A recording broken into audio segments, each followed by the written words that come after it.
வந்திருந்த தொண்டர்கள் அத்தனை பேரும் சீமான் ஒழிக சீமான் ஒழிக சீமான் ஒழிகன்னு கத்துறான்.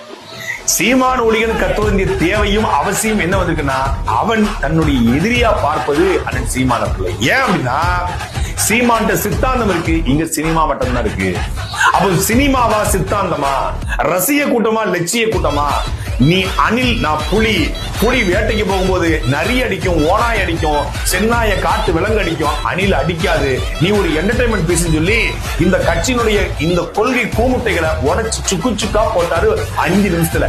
இவனுடைய கிட்டத்தட்ட 6 மாச ப்ராஜெக்ட தூக்கி மொத்தமா 5 நிமிஷத்துல அப்படின்னு ஊதி விட்டு போனதுனால 100 கோடிக்கு மாநாடு போட்டா கூட 10 லட்சம் ரூபாய்க்கு மீட்டிங் போட்டு சீமான் சோழியை முடிச்சு விட்டுவாரு அப்படின்னு தெரிஞ்சனால அண்ணன் சீமானுடைய 5 நிமிஷம் பேச்சுல ஒட்டுமொத்தமான தாவேக்க கும்பலும் ட்ரிகர் ஆயிட்டாங்க.